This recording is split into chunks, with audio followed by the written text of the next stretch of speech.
Bonjour, aujourd'hui je voulais vous parler du Sacre du printemps de Pina Bausch, qui est une œuvre extraordinaire qui va marquer le spectateur qui la voit pour la première fois. Donc avant de vous parler du Sacre du printemps, œuvre chorégraphique de Pina Bausch en 1975, je me dois de vous parler d'abord de la musique qui a été créée en 1913 au Théâtre des Champs-Élysées par le compositeur Stravinsky sur une chorégraphie initiale de Nijinsky. Alors, pour avoir fait travailler un certain nombre de danseurs professionnels sur cette musique, je peux vous dire qu'elle est d'une grande complexité, avec des comptes qui ne sont jamais réguliers et des rythmes qui sont déconstruits. Après, c'est une musique qui n'est pas très longue. Elle fait 30 minutes comparée à 3 heures d'un ballet classique.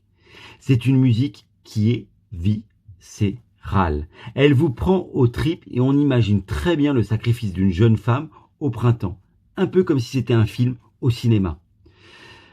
Le boléro de Ravel, le Sacre du printemps, sont des musiques qui sont obsédantes, entêtantes. Une fois qu'on les a écoutées, on ne les oublie jamais.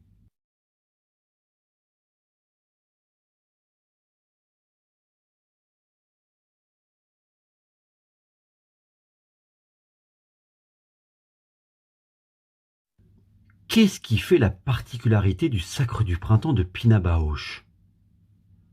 Tout d'abord, je voulais vous dire qu'il y a 3 versions du Sacre du printemps qui vont faire date dans l'histoire de la danse.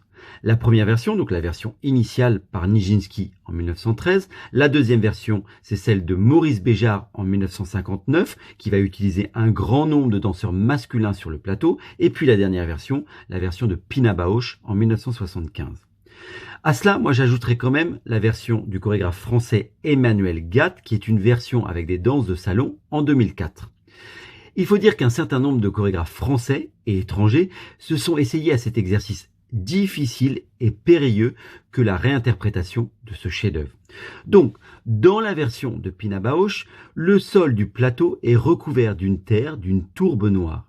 Les danseurs sont vêtus d'un pantalon et torse nu, et les danseuses d'une nuisette blanc cassé, un peu comme souvent chez Pina Bausch.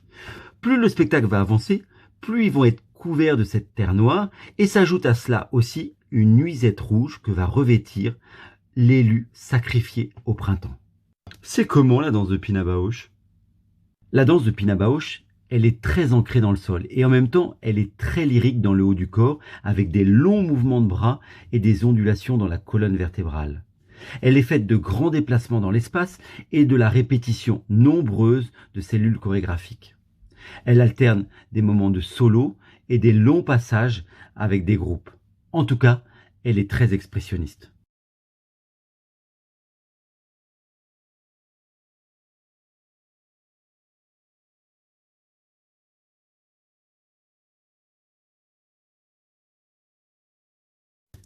Quel est l'apport de la Terre dans cette œuvre ?